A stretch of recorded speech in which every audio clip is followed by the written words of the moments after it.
Hola, ¿cómo estás? Aquí empezamos hoy con la novela elegida del mes de marzo 2022, que es Autobiografía de mi madre, Jamaica Kincaid. Y vamos a empezar hoy con parte de la historia de ella, porque tiene una historia muy interesante, que no siempre voy a empezar así, pero en este caso me parece que es muy relevante.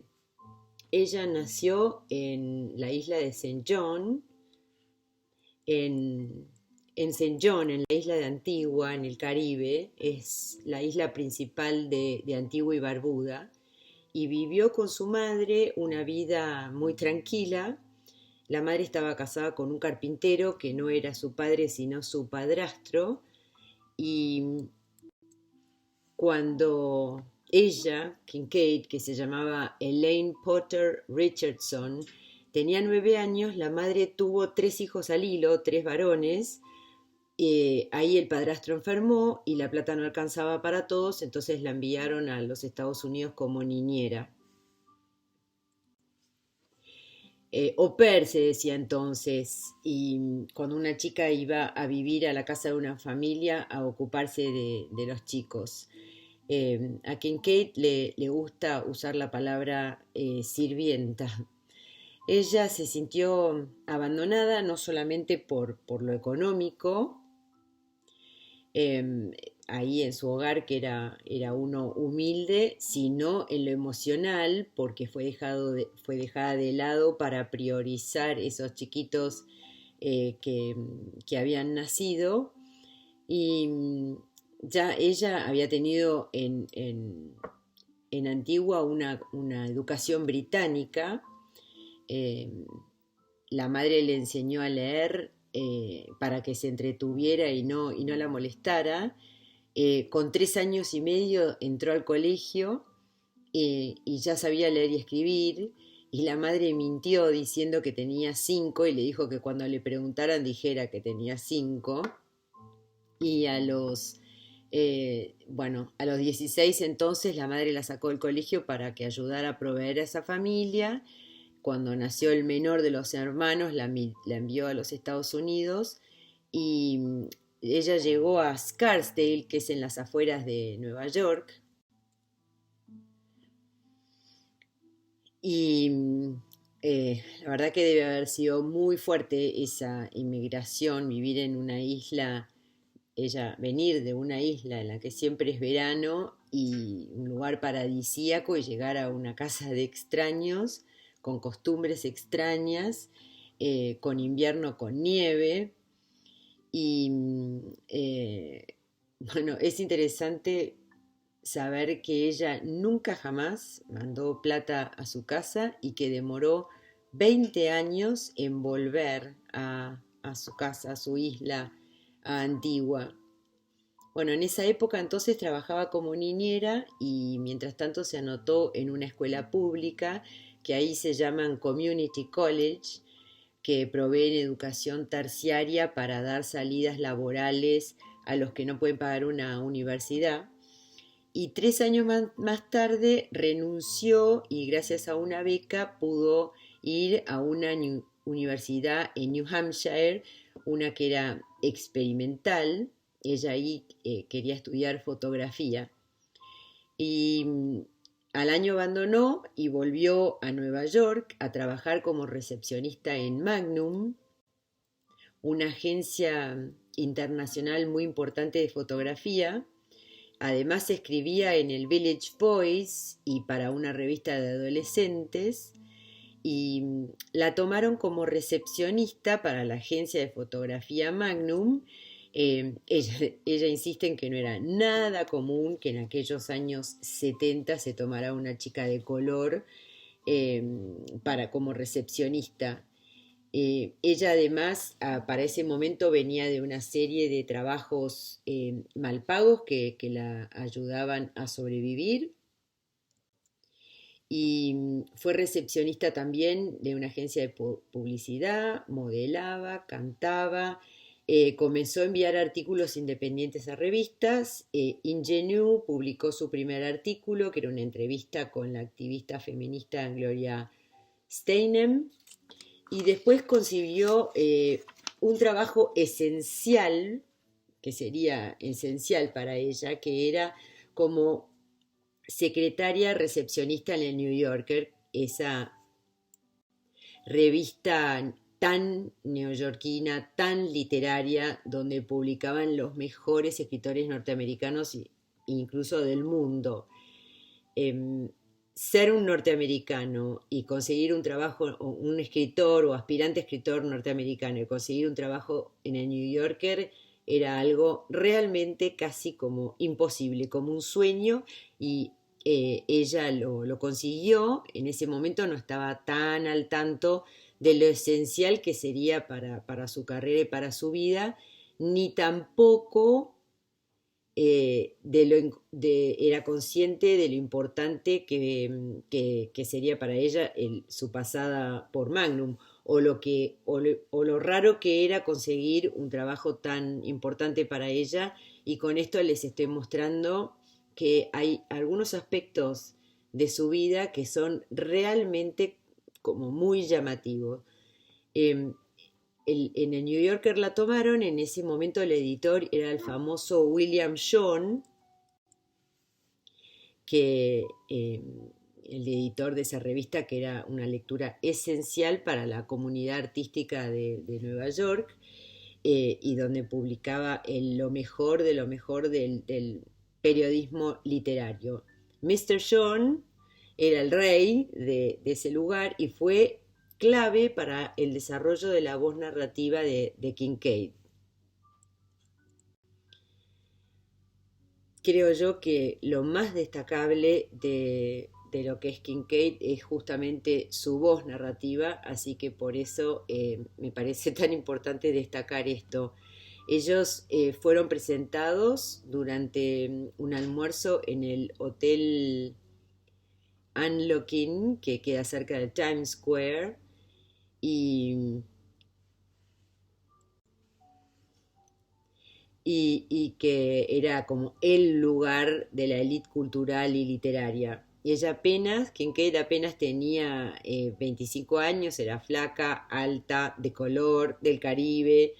Parece que llevaba un vestido de seda rosa y blanco con una chaqueta marrón, y que era su mejor ropa para esas ocasiones, y que ella hacía muy poco había cambiado su nombre a Jamaica Kincaid para darse una nueva identidad. Y en esto vamos a ver cuán importante es en todo lo que es Jamaica Kincaid, incluso en la novela que vamos a ver hoy para conocerla a ella, que es Autobiografía de mi madre. Ella, con ese nuevo nombre, se saca el de su madre, el de su padre biológico, y se da una nueva identidad a sí misma con este nombre, un nombre jamaica que viene del Caribe.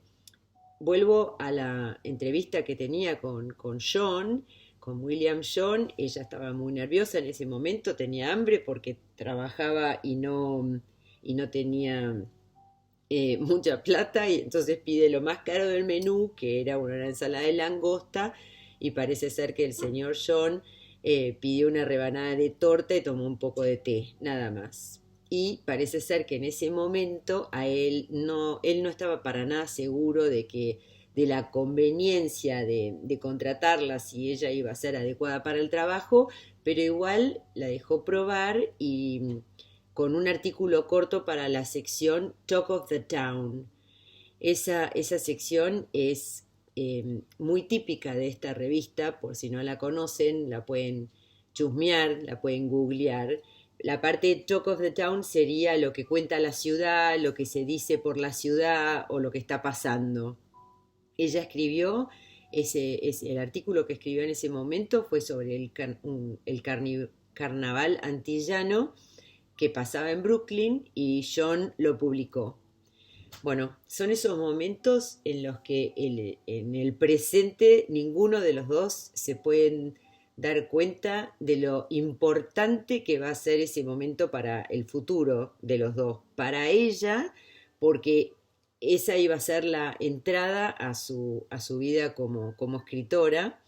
Y para él, bueno, y además, cuánto tuvo que ver él, por cuánto la ayudó, la apoyó, la aconsejó, eh, y, y como impulsó a que fuera la escritora que fue. Y en el caso de él, porque ella se casó con uno de sus hijos, con Allen John, que era músico, el otro, a lo mejor reconocen su cara, actor, que es Wallace John. Bueno, con ese hijo, con Alan, ella se va a casar, se va a convertir al judaísmo, va a tener 2 hijos, van a vivir en Vermont. Y Kincaid va a haber trabajado en el New Yorker 20 años, cada vez con trabajos más comprometidos, hasta que, incluso animada por John, ella un día le muestra lo primero que escribió, su primera ficción, que era Girl, que es un cuento poema de 3 páginas que tiene una sola oración, y Kincaid va a decir que John era el lector perfecto, el editor perfecto, siempre la hacía sentir que era la mejor escritora de todos. Y bueno, ella escribiría suficientes historias en The Talk of the Town, que serían unas 84, para hacer un libro que le iba a dedicar a sus colegas neoyorquinos y a William John. Y, en fin, pensemos que Elaine Potter Richardson, como era su nombre original, había sido enviada a Nueva York desde Antigua, y 8 años antes de conocer a John, y ahí se reinventa en Nueva York, que se cortó el pelo, lo decoloró y hacía mucho alarde de la ropa como desechada que se ponía, le sabía combinar, usaba lápiz labial rojo vivo, se afeitó las cejas, las reemplazó por 2 rayas doradas. Eh, Ella una vez afirma que fue a New York a una fiesta vestida como Josephine Baker. Ella era una vedette, Josephine Baker, y eh, vestida solamente con una cadena de bananas alrededor de su cintura. Y según su colega neoyorquino Ian Fraser, una noche fue amenazada por un hombre armado en una tienda gourmet, y ella respondió sí, sí, sí, sí, sí, y siguió con sus compras. Y ella parece que estaba siempre, se vestía mucho con una especie de pijama de hospital, como de hospital, con rayas azules, y este amigo también cuenta que conseguir un taxi en Manhattan es bastante difícil. Imagínense acompañado con una mujer negra de 6 pies de alto en pijama, todavía mucho más difícil. Pero bueno, para Kincaid escribir ya era su prioridad, y la verdad que era lo que le daba sentido a su vida, pero la verdad que John, William John, le dio el tipo de aprendizaje con el que la mayoría de los escritores soñarían o sueñan. Todos los escritores norteamericanos sueñan con llegar al New Yorker, se imaginan que es como que si llegaste al New Yorker ya llegaste, es decir, si te publican un cuento ahí. Así que imagínense lo importante que es para la carrera de Jamaica Kincaid haber conseguido ese tipo de trabajo, ¿no? Ese trabajo, ese lugar, porque ella tenía una salida regular en la revista más importante, donde se garantiza una audiencia además que es muy lectora, y además con un editor susurrándole aliento y y orientándola, como él estando ahí sobre su hombro y validándola además como escritora, que es justo lo que ella y cualquier otro escritor podría necesitar. Y además ese trabajo era el pasaporte perfecto para Nueva York, porque iba a eventos sociales, lanzamientos, inauguraciones, a cualquier conferencia de prensa, cualquier lugar de entretenimiento. Y eh, además ella cubriéndolo todo para el Talk of the Town, para este lugar, y sus notas eran divertidas, irónicas, como que tenía un oído muy grande para lo que es el absurdo, y probó nuevos formatos. Por ejemplo, en una pieza ignoró que el evento que se suponía que tenía que cubrir, y directamente enumeró lo que eran los gastos por la puesta en escena de ese evento, eh, incluido lo que costaba el alquiler del edificio. Así que todo eso en el New Yorker ella lo fue aprovechando para probar la ficción que quería escribir, y tan importante es y tan significativo es todo esto, que parece que ella se quejó muchas veces de cuántas veces le habían preguntado, pero ¿cómo conseguiste el trabajo en el New Yorker? Porque ella, además de ser mujer, era negra, había abandonado la facultad y como que a la gente no le cerraba. Y, y esa queja de Kincaid es que además, casi siempre que se lo preguntaban a eso, como sospechando, siempre eran mujeres las que le preguntaban eso. Y lo mismo le ocurre con el hecho de que si lo que ella escribe es siempre autobiográfico. Ella dice, también siempre son mujeres las que me objetan, pero lo que vos escribís es siempre autobiográfico, como si se lo pudieran preguntar también a escritores varones. Eh, en el 96 renunció al New Yorker, y en ese momento la directora era Tina Brown, y que llevó a la revista a ser menos literaria y más orientada a celebridades, lo que hizo que la revista vendiera más, pero a Kincaid le gustaba menos. Y bueno, la mayor parte del material de sus primeros libros apareció por primera vez en la revista. Ella ahí, con Talk of the Town, había descubierto que muchas veces la invención puede ser más veraz que los hechos, que lo real. Es decir, cambiando algunas cositas, suena a mucho más veraz, es tomado con mucho más veraz.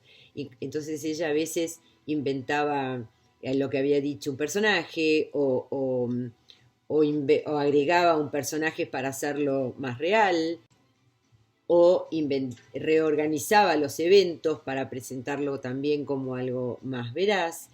Y, y eso es lo que después va a ser también clave para su ficción, que donde ella finalmente va a escribir sobre su propia vida o sobre lo que viene de su experiencia, remodelando algunos eventos o personajes reales en distintas historias. Y todo eso lo publicó en la revista antes de recopilarlo en libros. Girl lo escribió, ella dice, un domingo por la tarde, y ahí desnuda la relación de una madre, de una nena con su madre, que dice, lava la ropa blanca el lunes, por ejemplo, ¿no? Les estoy leyendo una parte, y ponla en el montón de piedras, lava la ropa de color el martes y ponla en el tendedero para que se seque, no camines desnudas bajo el sol caliente, cocina buñuelos de calabaza en aceite dulce muy caliente, remoja tus pequeños paños justo después de quitártelos. Todo eso desde la primera página que como queda claro, no sé si ustedes lo notan, que es una voz muy, muy, muy poderosa, y es una voz poderosa caribeña, de la ficción caribeña. En esto es una frase larga que llena casi 3 páginas y es la primera historia que escribe Kincaid y que se refiere a su madre, a su familia que era gente pobre, gente corriente, agricultores de bananas, de cítricos, pescadores, carpinteros y mujeres Obi, que es la religión de las Indias occidentales, y su madre, Elaine o Annie Richardson Rue, era de Dominica, otra isla, hija de una mujer caribeña y un policía, mitad escocés, mitad africano, si les suena por haber leído autobiografía de mi madre. David Rue, su padrastro, mejor dicho, David Rue su padre biológico era Roderick Potter, que era un taxista de Antigua, y Kincaid apenas lo conoció. Y David Rue, como les decía, era su padrastro, que era carpintero, mucho mayor que Annie, y la familia era metodista. Su madre le enseñó a leer y ella devoraba clásicos ingleses como Shakespeare, Milton, la Biblia de King James, Jane Austen, las hermanas Bronte, y el primer libro de Kincaid, At the Bottom of the River, tiene 10 historias en solo 82 páginas, y casi todos esos relatos de ese libro ya habían sido publicados antes en el New Yorker. Entre los años 78 y 83. Bueno, esos cuentos no tienen tramas o personajes convencionales, se leen como sueños, como algo onírico, y Kincaid después desestimó ese libro como uno poco atractivo o decente y civilizado, y ella decía, ese es el tipo de cosas que los ingleses querrían que escribiera, y después dijo, nunca más voy a escribir algo así. Después de eso volvió a un estilo más convencional. Annie John trata sobre una niña que crece en Antigua y que finalmente es enviada a estudiar. Lucy trata sobre una chica de Antigua que trabaja como niñera para una familia de Nueva York, pero después deja de un año para librarse y encontrar sus pies, su lugar en la ciudad. Y bueno, como les decía recién, sobre la autorreferencialidad, ella ha sido criticada y alabada a la vez por el hecho de que todo lo que escribe sería material autobiográfico. Y la otra cuestión que también se le critica o sobre lo que se habla es sobre el tono furioso, como un tono de enojo, y ella a esas críticas siempre respondió que todos los escritores toman historias de sus vidas, que eso es algo que nunca se le objeta a un hombre, como les decía recién, y por eso ella mencionaba a Philip Roth o Saul Bellow, que a lo que nadie les objeta si eso, o sea, si es autobiográfico, nadie se lo objeta, ni se lo invalida, ni tampoco sobre la ira que tengan. Así que sea como fuere, es interesante tener todo esto en consideración cuando se la lee, y me refiero al tono porque el tono narrativo es algo importantísimo para tener en cuenta aquí con esta novela y también con cualquier otra novela que lean. Después, el señor Potter fue escrita después de Autobiografía de mi madre y trata sobre el padre biológico de Kincaid, y todos esos libros tratan de maneras diferentes, con el rechazo, la pérdida del amor y la afirmación de la independencia y de la identidad. Algunas imágenes y eventos clave aparecen más de una vez, y van siendo mostrados de diferente manera. Después está distintas, les decía, maneras que subyacen en su ficción, que son como reelaboradas, como, bueno, por ejemplo, A Small Place, que ya son libros de ensayo, que aparece de nuevo este enojo, pero lo registra todo lo que es lo que sucede en su tierra natal, y ella lo hace cuando regresa, después de 20 años que les decía que demora, y combina crítica social con cultural, con autobiografía, y todo lo que es la historia del imperialismo, que es clave en lo que es la obra de Kincaid. Y aquí se enfoca en el hecho de que el turismo va a estos lugares paradisíacos, y ni se fija, o sea, no se percata de lo que es, lo que hay detrás de ese paraíso, lo que es la otredad, solamente en el lugar que vacacionan.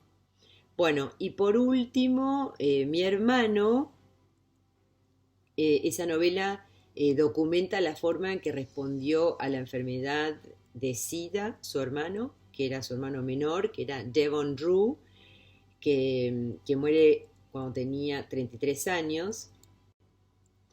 Y a la vez de contar la historia de su hermano, cuenta la historia de su familia en la isla de Antigua, que es como una constelación que gira alrededor de la poderosa figura de la madre, es como que aparece en todo.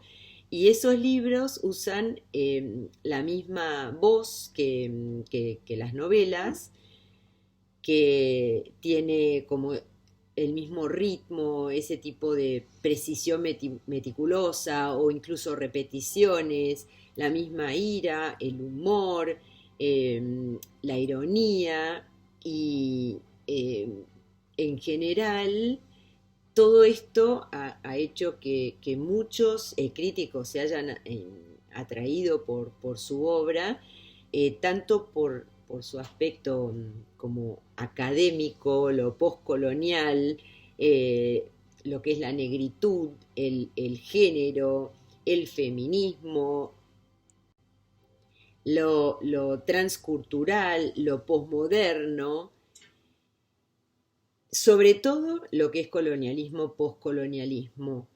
Pero para los lectores en general, la verdad que su mayor atractivo radica en la pura belleza que tiene, y esta escritura que tiene muchísimo poder, como mucha fuerza. Bueno, tengamos en cuenta esto, que lo voy a decir para lo general, pero que como vamos a usar Autobiografía de mi madre para como forma de conocer a Jamaica Kincaid, tengamos en cuenta que ella en general no usa mucho el diálogo. Ella dice que no es capaz de hacerlo, y entonces en sus textos la voz narrativa apenas cambia. Esto es algo fundamental en Autobiografía de mi madre. Bueno, terminando con lo general, sus libros son cortos, pero cada frase parece tallada en la roca. Te hace sentir que lo que dice nunca antes se ha dicho de una manera como tan clara, tan precisa y a la vez tan bella. Y igual de importante en lo que Kincaid tiene para decir, sobre todo las cosas que la enojan, que son muchas, la más importante de todas ellas es la madre. Eh, y al lado de eso es la ruina que puede sobrevenir a la pérdida del amor. Eso es la madre. El padre suele ser una figura débil o ausente. La madre fuerte y autoritaria. Aparentemente estas son figuras bastante comunes en el Caribe. Annie Drew habría hecho todo lo posible para moldear a su hija en que sea una dama de clase media respetable, y su padre biológico, que estaba ausente, no habría tenido otros hijos, por lo que la madre y la hija fueron arrojadas a una especie como de historia de amor, porque quedaron ellas dos solas, como les decía al principio, 9 años hasta que la madre tiene estos 3 hijos al hilo. Y Kincaid muchas veces dijo que su madre nunca debería haber tenido hijos, ninguno. Bueno, años más tarde, la relación odio-amor que tenía con su madre siguió como de una manera como muy tormentosa después de la visita de su madre en el 1990 a Vermont. Después Kincaid recurrió a terapia, después se separó de su marido, y todo este tema de la relación maternal, la ira por la pérdida y todo eso que es el núcleo de sus libros, ella lo fue elaborando, hizo terapia, y en los libros de ella todo esto, que lo que es como la pérdida del amor materno, sugiere otros tipos de exclusión, de humillación, y es como decir que esta joven Elaine había recibido una educación colonial estándar con todos sus absurdos, como por ejemplo saludar a la bandera, cantar el Rule británica, o animar a una princesa con cara de masilla, que era la princesa Margarita, y que había ido en una visita real, y parecía como que era el centro del universo. Bueno, pero esta Elaine fue suficientemente brillante como para que detrás de todo el simbolismo imperial, incluso detrás de todos los nombres de las calles, los nombres comerciales de su ciudad natal, ella percibir esta como realidad brutal de lo que es la esclavitud y la colonización, y esta típica relación entre los poderosos y los impotentes, que se ve tanto en su autobiografía de mi madre, que es la historia de la madre de Kincaid. Es la madre la que nace donde nace Yuela, nuestra protagonista, y aquí esta narradora protagonista, esta Yuela, dice que la historia es la historia de personas que nunca conocería, romanos, galos, sajones, británicos, refiriéndose a lo que es el imperialismo, y ella, que esta historia tiene como una intención maliciosa de hacerla sentirse humillada, humilde, pequeña, y esas personas que se parecían a mí incluso habían llegado a creer en los dioses de las personas que la habían conquistado. Eso lo vamos a ver de nuevo un poquito más adelante. Pero para Kincaid esa pérdida se extiende desde el hogar a la experiencia de la esclavitud, de la colonización, de ser excluido, de cualquier esperanza de igualdad con el colonizador. Como que uno se siente borrado como persona, acepta esa impotencia, la sumisión, incluso mucho después de que los colonizadores se hayan ido. Y entonces de ahí surge la ira, que vemos que finalmente está como es apasionada, pero está controlada en lo que es el texto, y que se va filtrando casi todas las páginas de lo que escribe Kincaid. Eh, ella dijo, ella dijo muchas veces que no le interesaba ser una escritora negra, entre comillas, ¿no? O una escritora feminista, que ella, lo que a ella le preocupa es trabajar a través de la ira, la pérdida, la despersonalización, para convertirse en la propia persona, para recuperarse a sí misma. Eh, también es fácil entender por qué en ese sentido Kincaid adoptó un nombre nuevo, ¿no? A medida que ella iba desarrollando su nueva identidad en los Estados Unidos. En sus libros se nota muy bien cuánto el nombre, el empoderamiento que proviene de lo que es otorgar un nombre. Bueno, y el lenguaje, ese poder que sin eso uno permanece en blanco, está como inconsciente para el resto del mundo, y lo importante que es, ¿no? Eso lo vamos a ver también ahora en Autobiografía de mi madre. Bueno, terminando con la parte de su biografía, cuando ella deja el New Yorker en el 96, para ese entonces ella ya se había convertido en una jardinera experimentada.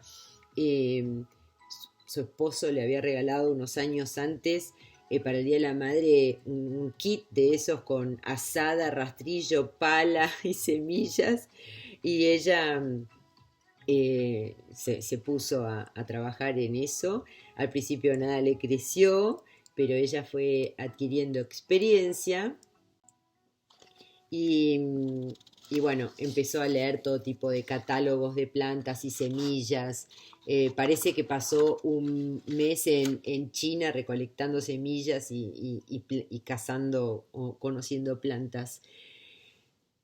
Algunos años y 2 casas más tarde se dio cuenta de que ese excéntrico jardín que había diseñado no era otra cosa que el mapa del Caribe, y que todo el mar que le había hecho era como un ejercicio de la memoria, y cuánto todo está conectado, y eso también lo vamos a ver ahora en, en la autobiografía de mi madre. Que para eso, vayamos a la novela. Autobiografía de mi madre ofrece un relato como en retrospectiva, en primera persona, de la lucha de Joella Richardson sobre el curso de su vida para reconciliarse con la tempranísima pérdida de su madre cuando ella nace, ¿no? Entonces es una niña dominicana de principios del siglo XX, tiene que aprender a cultivar su propio sentido positivo de sí misma en un ambiente que le es sumamente hostil por su raza y por su género. Entonces, la novela empieza con el nacimiento de Joella y la consiguiente muerte de su madre, y describe la vida temprana en el hogar de una cuidadora, en la casa de una cuidadora que la paga su padre, que es la misma que le lavaba la ropa. Describe también sus primeras experiencias en la escuela, después su maduración sexual, el comienzo de su vida adulta independiente, y finalmente su matrimonio con un hombre que no la ama, o que ella no ama. Bueno, cuando llega a la edad escolar, su padre Alfred la envía a la escuela, que es una oportunidad inusual para una chiquita de esa época, y ella tiene dificultades en la escuela, esta chiquita, y ahí ya podemos ver una de los aspectos más fuertes de esta novela, que es cómo se nota la crítica al colonialismo. La maestra es hostil a Ayuela porque ella como que internalizó la creencia de que los pueblos colonizados son cultural y intelectualmente inferiores a los colonizadores. Eso lo absorbió esta maestra. De hecho, la maestra cree que la habilidad de Suela, que es tan hábil al leer y todo, tiene que ser resultado de algún tipo de posesión diabólica.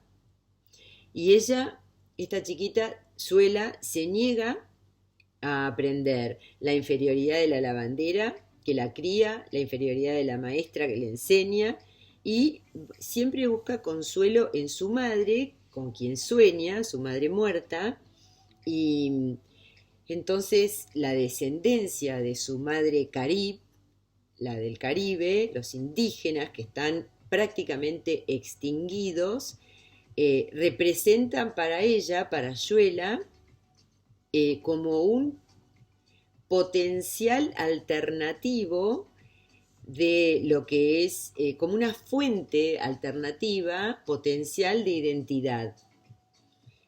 Como que puede sacar fuerza de ahí, de esa identidad de los extinguidos.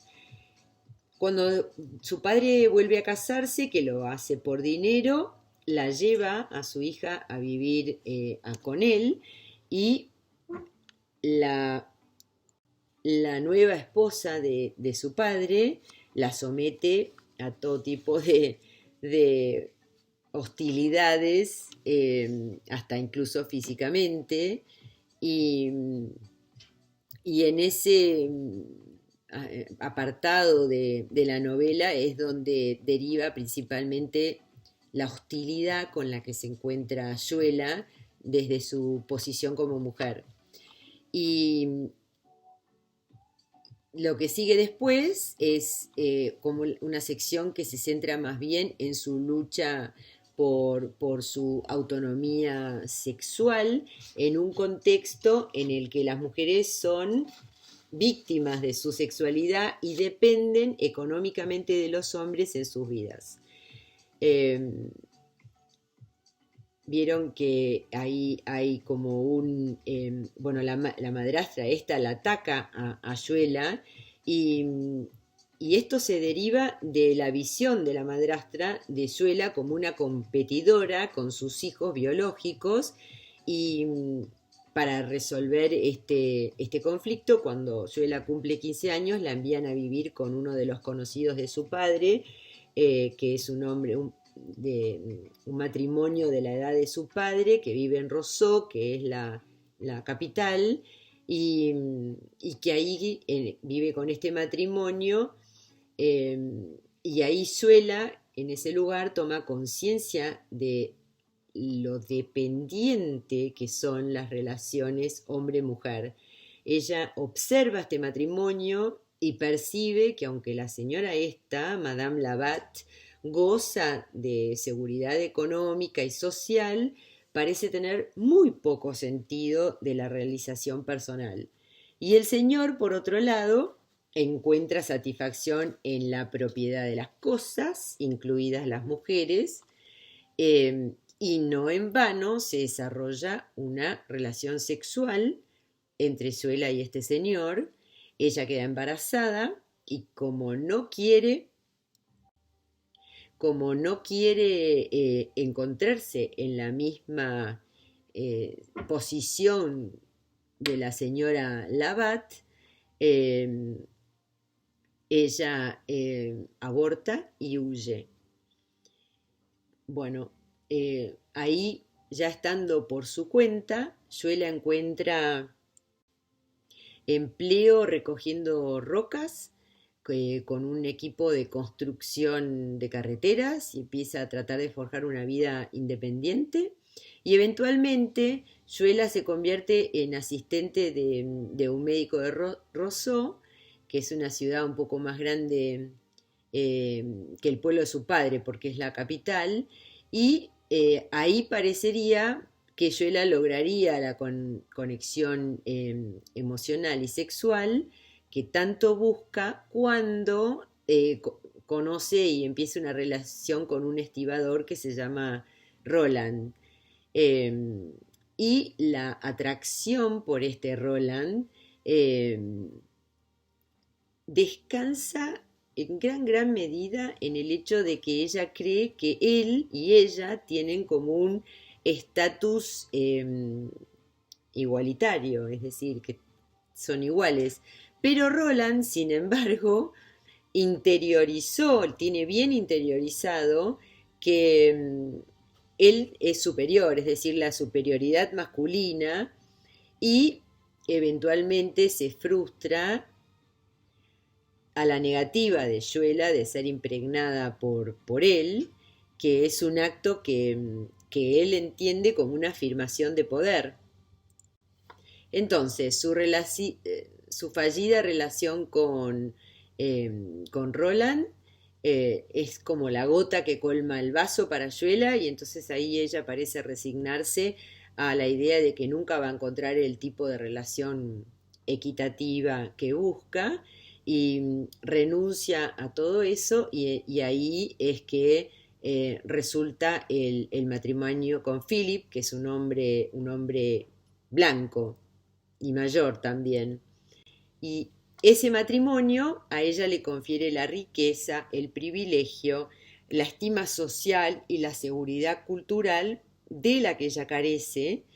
Y para ganar estos beneficios, ella se tiene que casar con este hombre que no ama. Se casa con este conocido de su padre, que a ella la coloca en una posición superior. Y este Philip, entonces, que es blanco, sería de la raza conquistadora, ¿no?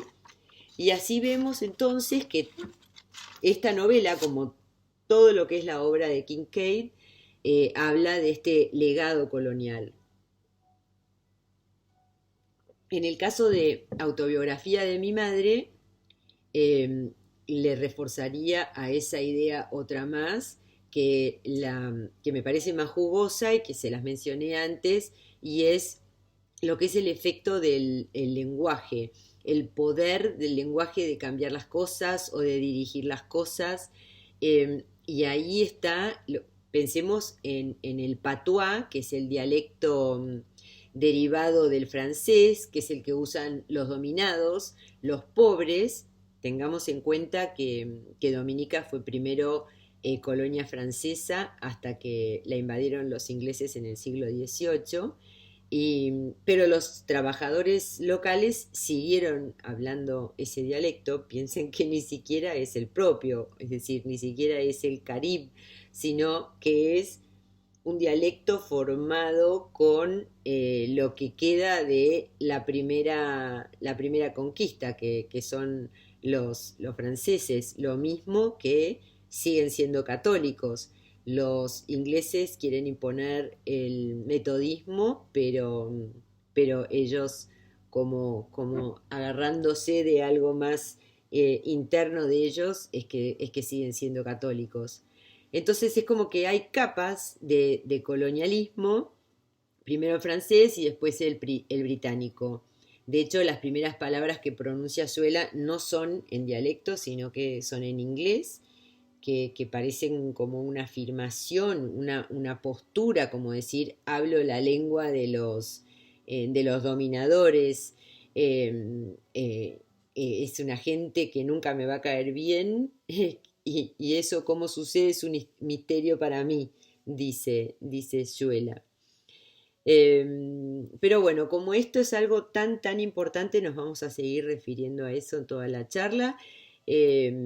Ahora desviémonos a pensar que es presentada como una autobiografía, y en eso tengamos en cuenta siempre todo lo que es paratexto. Aquí tenemos a Derek Walcott, que es un poeta caribeño, premio Nobel, y que está en la dedicatoria. Fue premio Nobel 4 años antes de que fuera publicada Autobiografía de mi madre.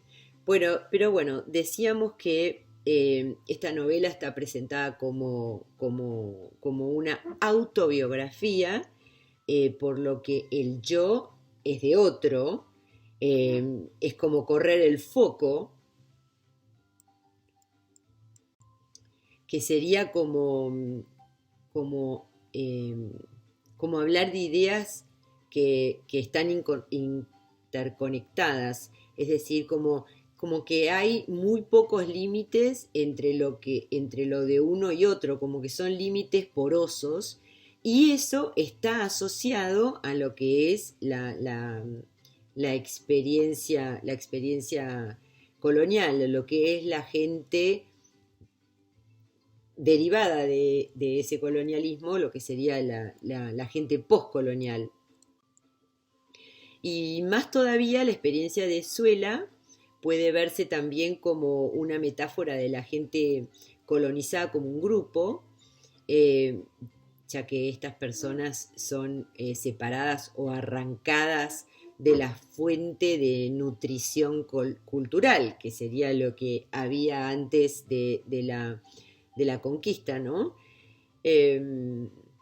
Bueno, de hecho, vemos que Suela constantemente tiene problemas con potenciales figuras maternas, que son la lavandera, la madrastra, la esposa sin hijos, o sea, la Madame Labat, a donde el padre la envía a los 15.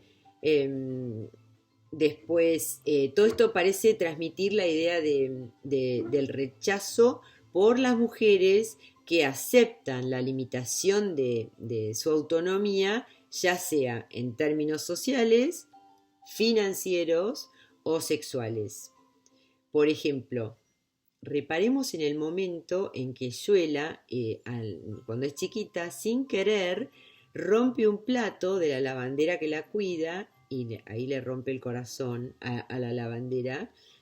Es un plato con un paisaje de la campiña inglesa totalmente idealizado. Ella cuenta que ella no sabía en ese momento, ¿no?, que era un paisaje de la campiña inglesa idealizado, pero que como ella lo ignoraba en ese momento, pero tampoco lo sabía la lavandera, esa Eunice. Para ella ese plato representaba, o ese dibujo en ese plato representaba como un Edén, como un lugar donde uno sueña que nunca tiene problemas, que en este caso no puede ser más impostado, porque no puede ser más ajeno a lo que es esa señora, esa lavandera. Y bueno, dicho esto, tenemos que ir a algo clave en esta novela, que es el narrador, el quien cuenta esta historia.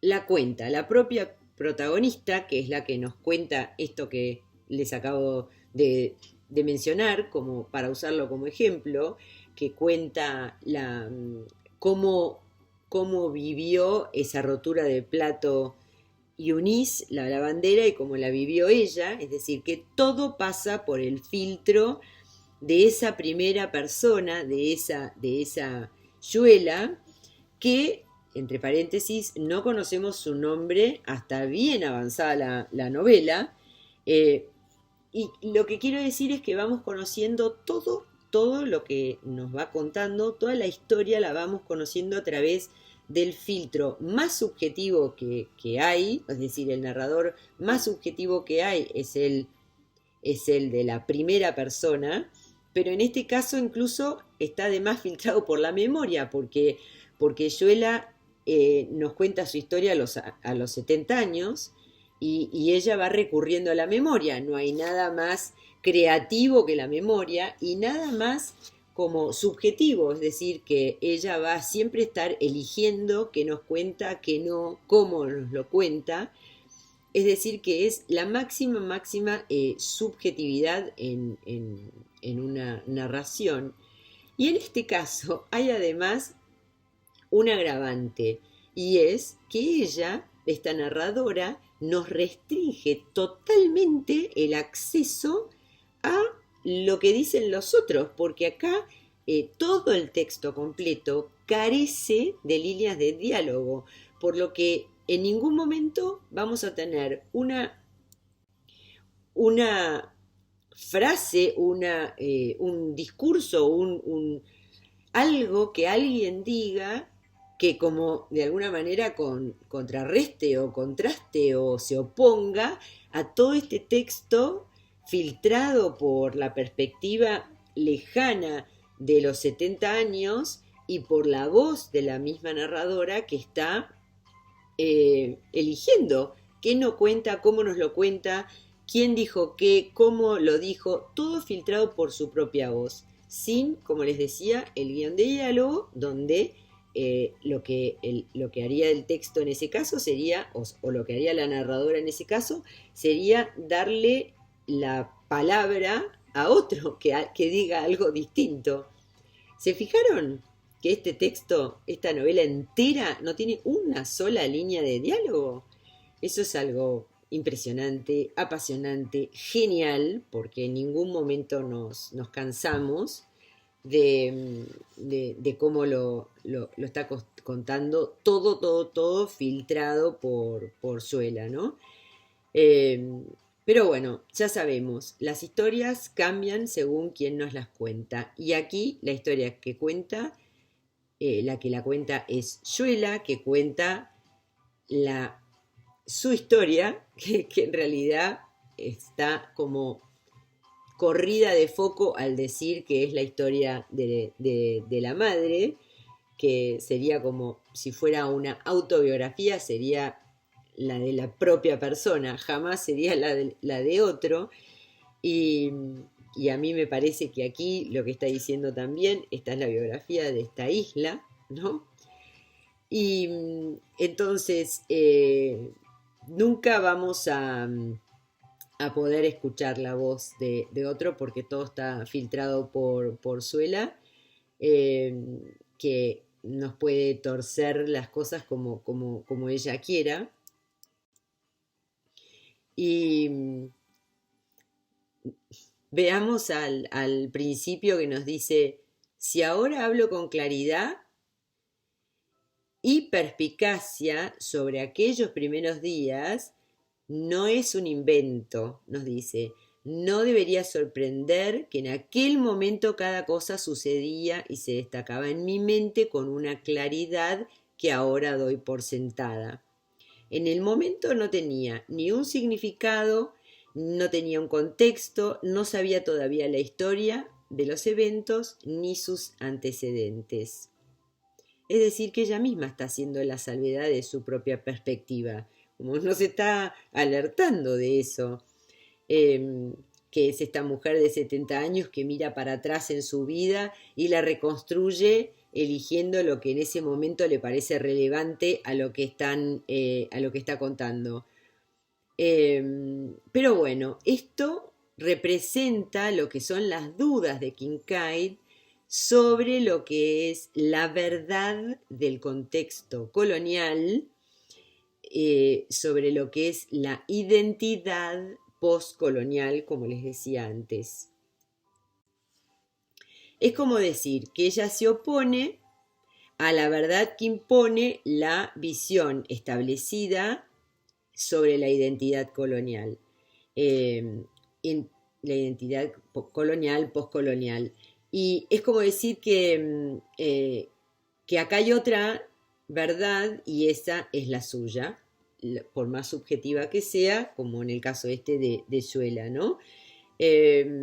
Por ejemplo, veamos la madre muerta, que se repite como una letanía, ¿no? que aparece en sueños, es decir, que solo aparece como una visión parcial en esos sueños de Suela. Pero esa presencia en los sueños ofrece un contrapunto al padre y a lo que el padre representa, porque Yuela percibe y nos muestra a lo que es la herencia cultural carib, que es la de la madre, como una fuente alternativa de identificación a lo que es el padre, que es servil al colonialismo, ¿no? Al servir a la conquista, a los conquistadores. Vieron que todo el tiempo dice vencedores y vencidos, ¿no? Es servil al sistema de los vencedores. En cambio, estaría en esos sueños de la madre, esa presencia, como si fuera ahí, que hay una raíz de identidad de la cual como aprenderse, y es la de los Carib, este pueblo que fue exterminado, como en este caso lo representa la madre de ella, que está muerta, y que por eso esa letanía que se repite constantemente: mi madre murió en el momento que nací, como decir, yo soy lo que no tengo, lo que no soy, lo que yo soy, algo que le falta su propia identidad, y me tengo que construir deconstruyéndome de todo lo que me quiere imponer el sistema, y en eso es ese sistema hostil al cual es servil el padre, ¿no? Y lo que más es servil a ese sistema es el patriarcado. Por eso el padre funciona, es un agente de alienación para Suela, y más que nada en lo que es referido a su experiencia como mujer, ¿no? Él representa la autoridad patriarcal y lo hace a través de su trabajo como policía.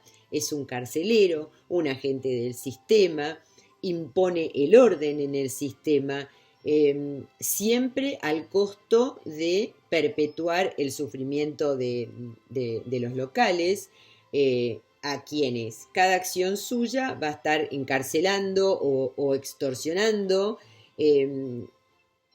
Estas extorsiones empobrecen a los pares de él, a los habitantes de Dominica.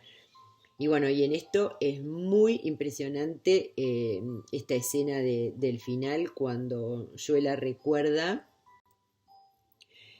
al sepulturero Lázaro, al que un huracán le había destruido todo, y va a pedirle a él unos clavos, porque él, como agente del sistema, recibía este tipo de material para darlo gratuitamente, solo que él lo vendía, y este señor sepulturero no tiene como para comprar esos clavos, y, y o sea, es clarísimo, ¿no? Que no lo va a poder pagar. Y esa escena que el padre le dice, no tengo, y que Yuela, que interviene, es una chiquita, está por ahí, le dice que sí, sabe dónde están, porque piensa que el padre se distrajo, y después cuando este hombre se va, él se enfurece con ella, ¿no?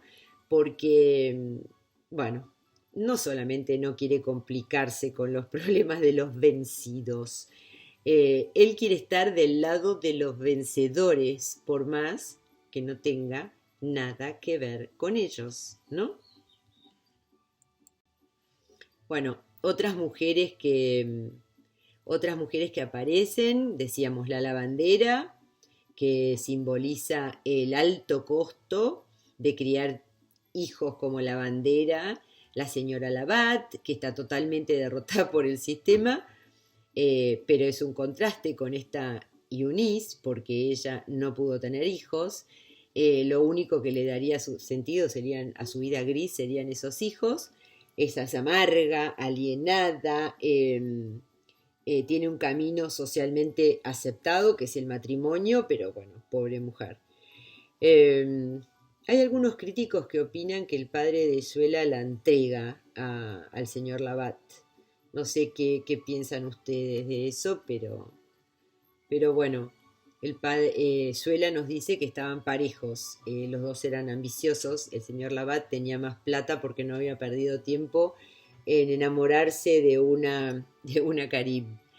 Entonces este señor Labat era más rico, tenía mejores conexiones. Bueno, la narración de toda la novela está compuesta por 7 episodios, 7 capítulos, que son como fragmentos, y es como decir que la visión de los hechos de Suela es fragmentada, y está fragmentada por esta recuperación que ella va haciendo con esta perspectiva alejada de los hechos, que es posterior, que es una evocación, que la va reflexionando sobre lo que va contando, en un lenguaje muy claro y a la vez es poético, y va contando los eventos de su vida que elige para contarnos, ¿no?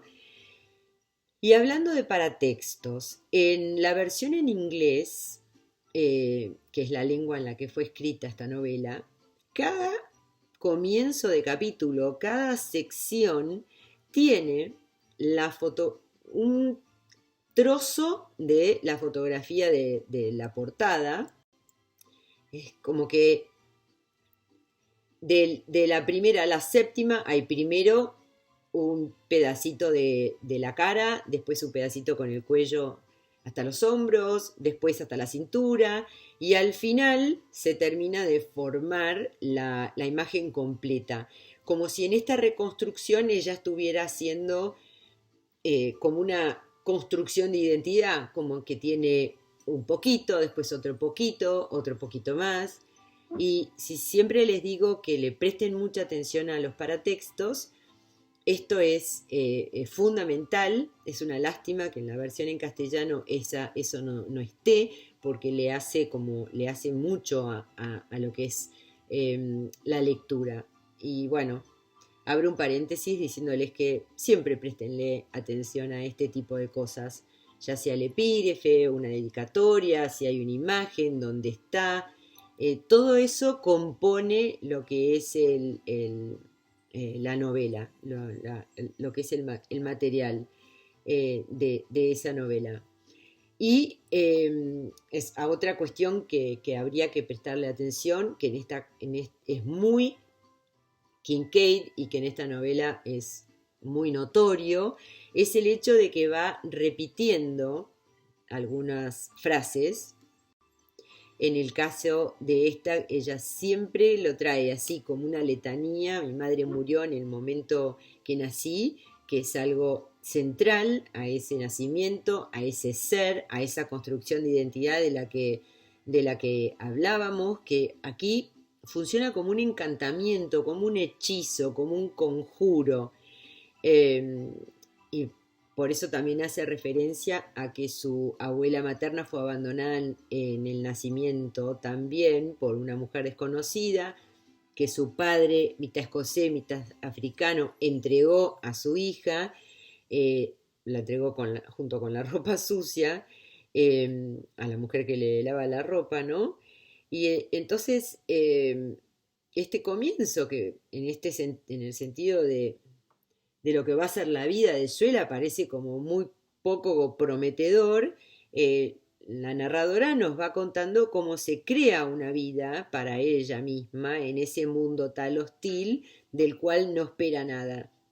Es una mujer muy sensual, pero igual retiene sus emociones de quienes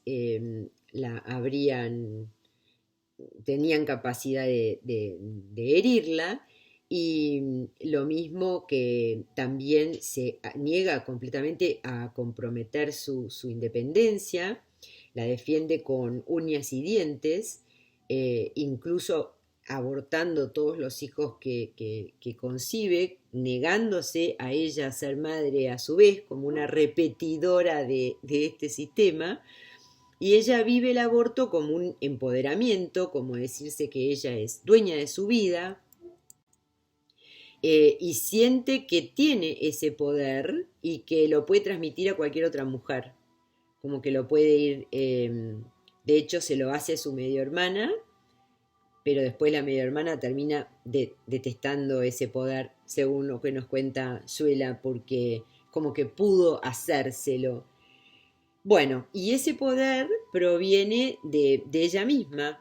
Ella dice, pude sentir desde el principio de mi vida que iba a saber lo que necesitaba saber en el momento en el que necesitaba saberlo. Que es como Kincaid, que llegó a los Estados Unidos en 1969 y trabaja muy convencida en contra de la tradición de las mujeres escritoras negras que quieren mostrarse unidas unas con otras, en contra del patriarcado opresor. Y ella nos muestra acá en esta novela que las mujeres no se tienen ninguna confianza, jamás se aliarían, más bien parecen odiarse una a la otra.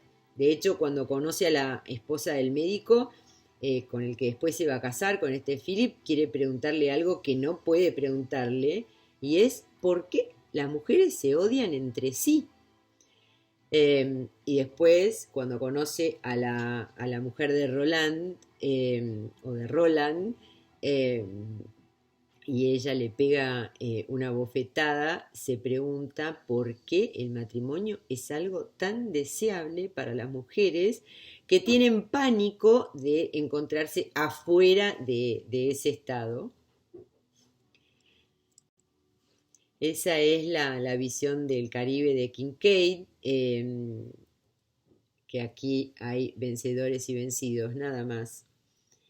Pero ella los muestra a que todos estos vencedores y vencidos a la larga lo que son seres humanos fallidos, como, como eso que cuenta al principio sobre las tortugas que Yuela como niña encerró y que después se olvidó de ellas y que cuando volvió estaban todas muertas. Eso es bastante impresionante de esto, de estos seres fallidos, pero incluso por el hecho de que es como una pequeña mamushka, como la pequeña historia dentro de la historia grande, que sería lo que se llama el mise en abim, la puesta en abismo, porque es como la pequeña historia de la historia completa que va a ser ella.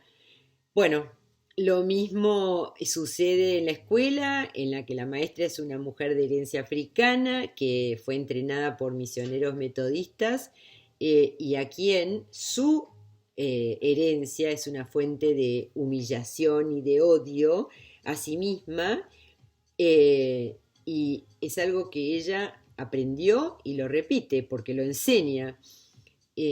Bueno, y ahí en esa escuela, por supuesto, no se habla dialecto, es algo que se desprecia, se habla inglés correcto, y lo primero que enseña esa maestra es a escribir The British Empire, el imperio británico.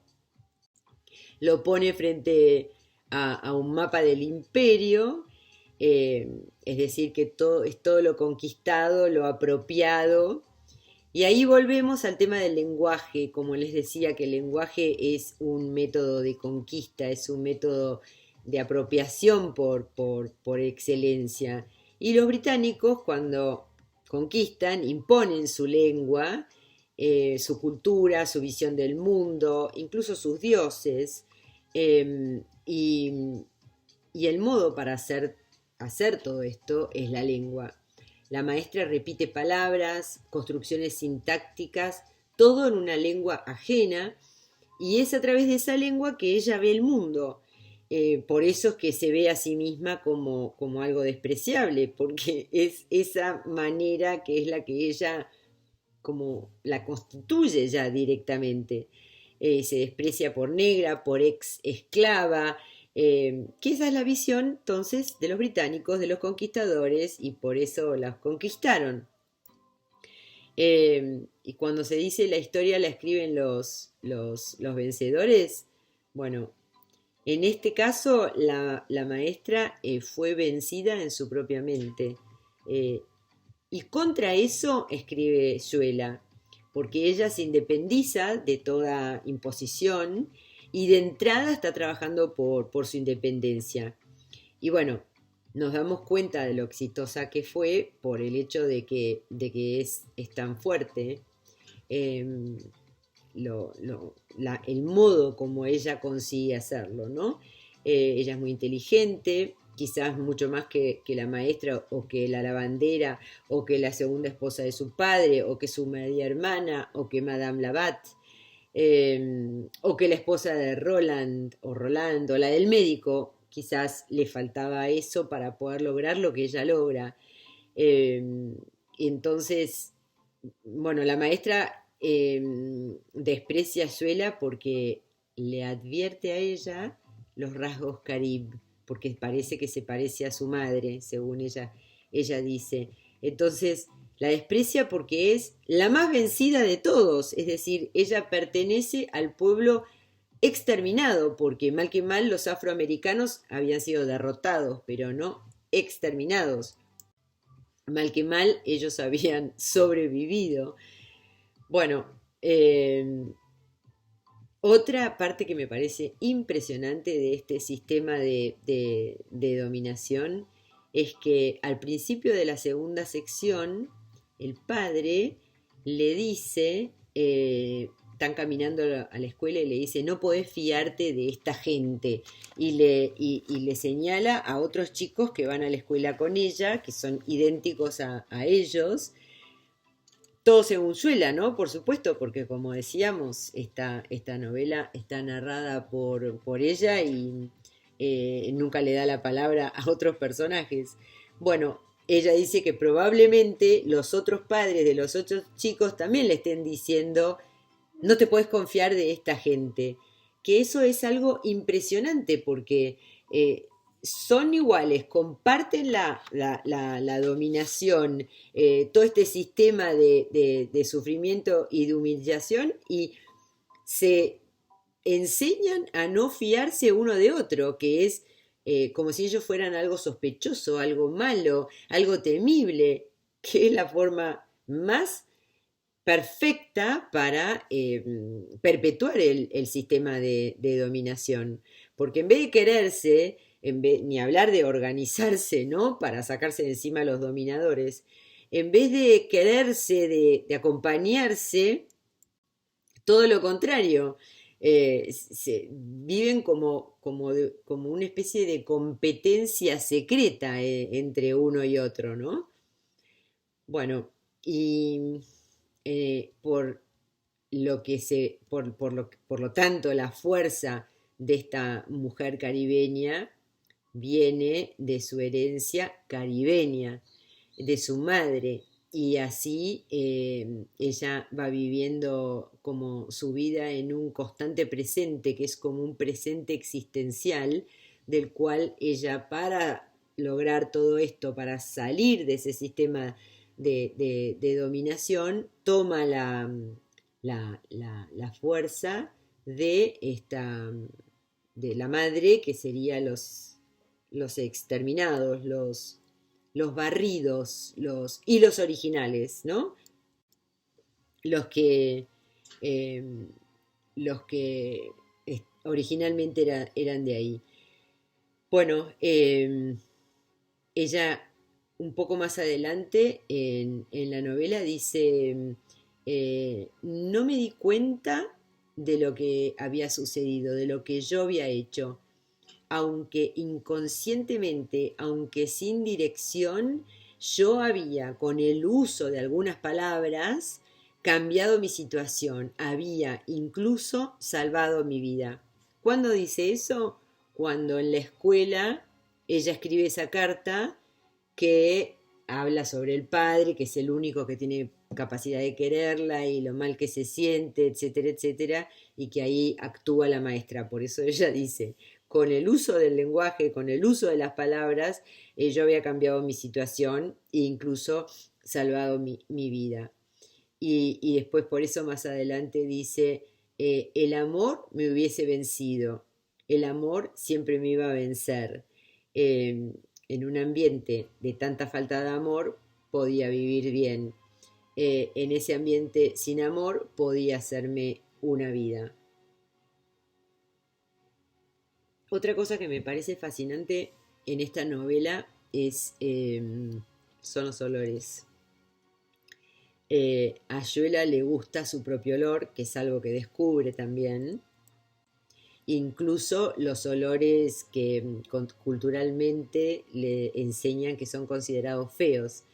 Y dice, cualquier cosa era natural en mí, cualquier cosa que no podía evitar y no era una debilidad moral para mí. Esas eran las cosas sobre mí que me gustaban y que amaba con el fervor de los devotos.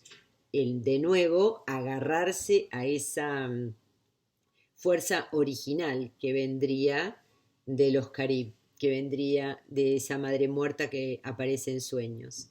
Y conectado con esto también otra cuestión muy caribeña, y es lo que es lo real maravilloso, que sería de esa cultura, la creol, la carib, como por ejemplo esa escena de la mujer sirena o con forma de mujer que los chicos ven camino al colegio, que para ellos incluso presencian la muerte o la desaparición de uno de ellos que se ahoga.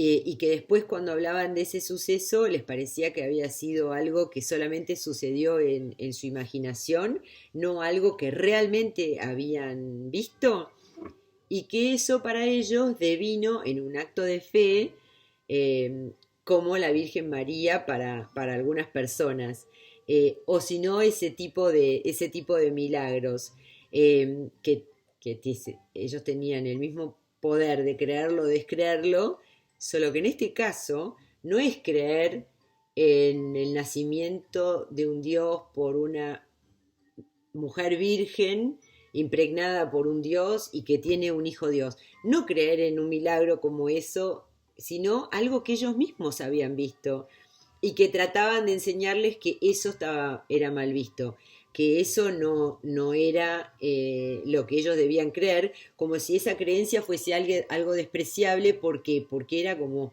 autóctona, era de ellos, surgía de ellos, era algo que no provenía de la cultura de los vencedores, de los conquistadores, que les enseñan otro tipo de cosas, otro tipo de religión, otro tipo de Dios, que son ajenos a ellos.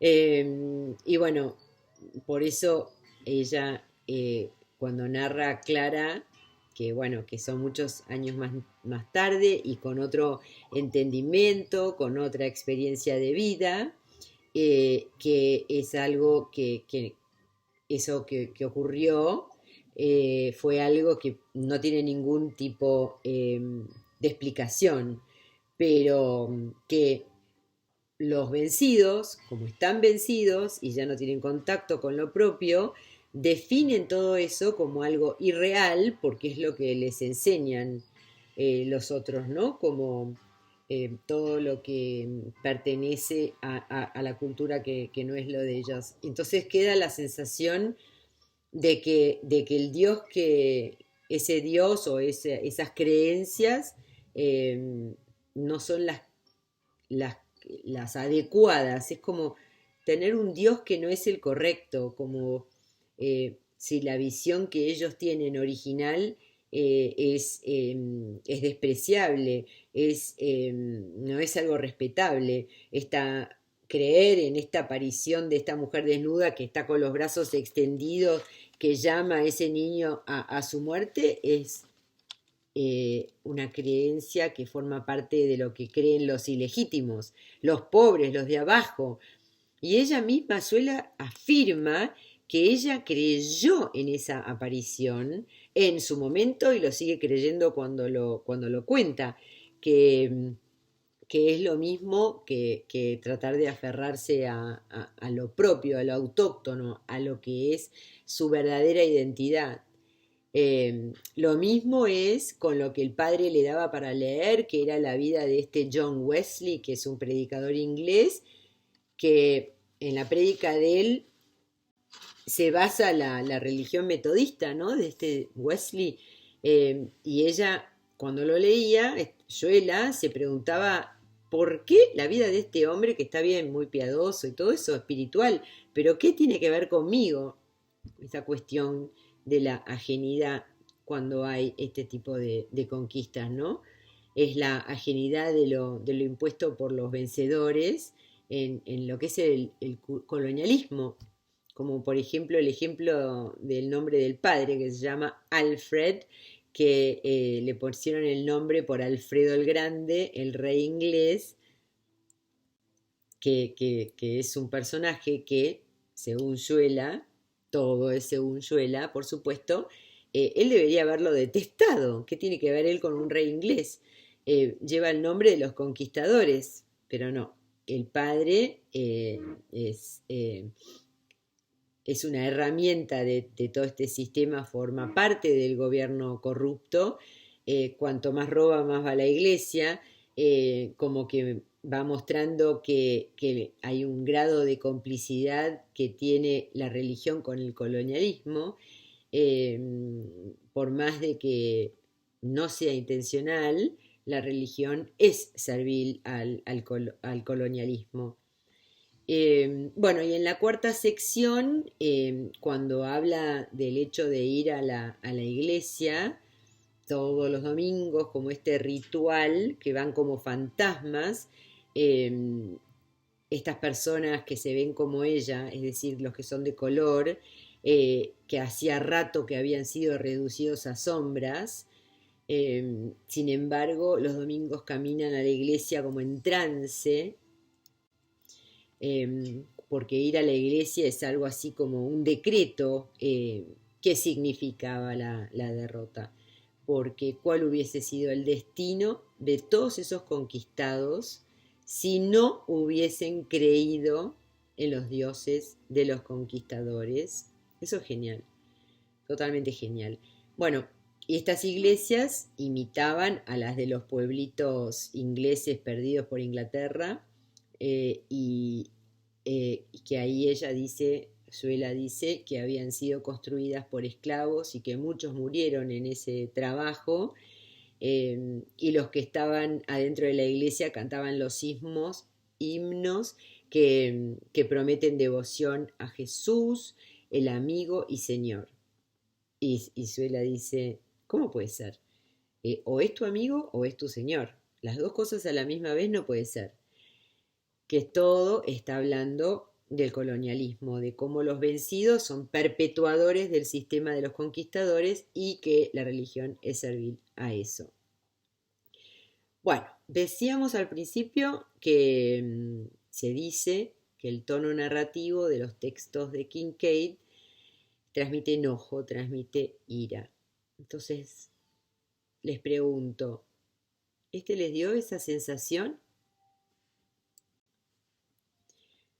Cuando se refiere a la educación recibida en la segunda sección, cuando va a la escuela en Rousseau, que no le aportaba ninguna satisfacción, al contrario, esa educación la llenaba de preguntas que no tenían respuestas, y además la llevaba a una humillación tan permanente que reemplazaba a su propia piel.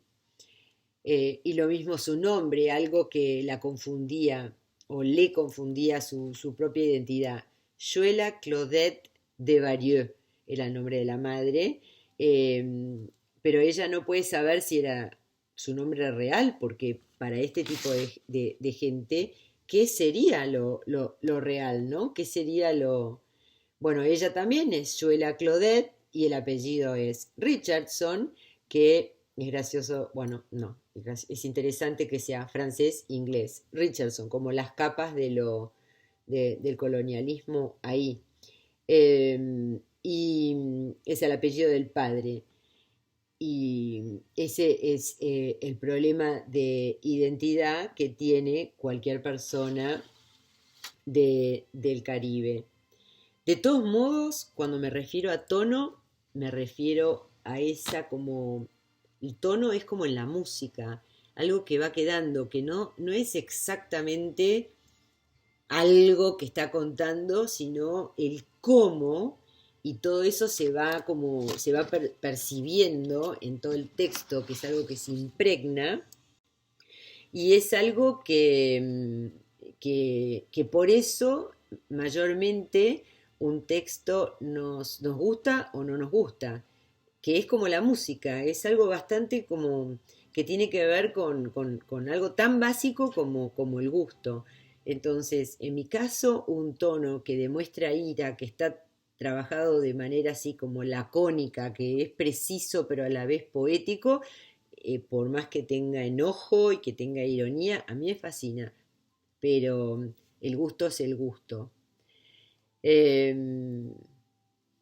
Después, ya terminando, la tercera sección que comienza con la fuga de Yuela de Rousseau y esa caminata, esa creo que es la parte como que transmite más de esta ira que va pasando por todas las aldeas, que los nombres son muy, muy, muy impresionantes porque, hablando de lenguaje y de colonización, ¿no? Porque eso es lo que aportan estos nombres de estas aldeas. Una es goodwill, o sea, buena intención.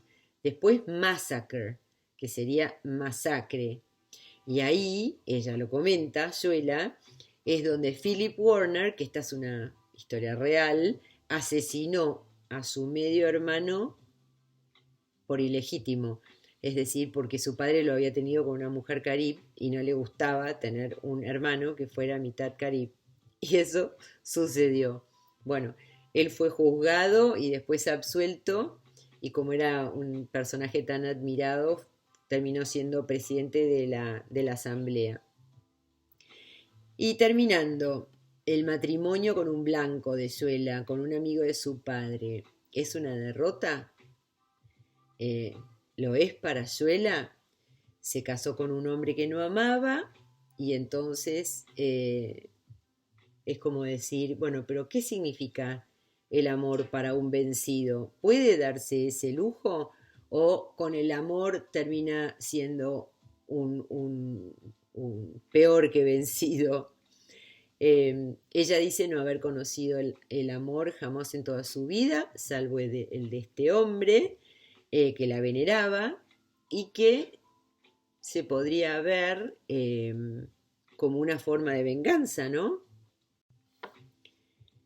Es una forma de vengarse contra la historia de vencedores y vencidos, porque la vencida se apropia de un vencedor y se termina colocando por encima de toda esas categorías de vencedores a vencidos, en donde una mujer eh, afroamericana, que además se le notan rasgos carib, sería como el escalafón de más abajo, y al casarse con un blanco, ella termina colocándose en el de más arriba.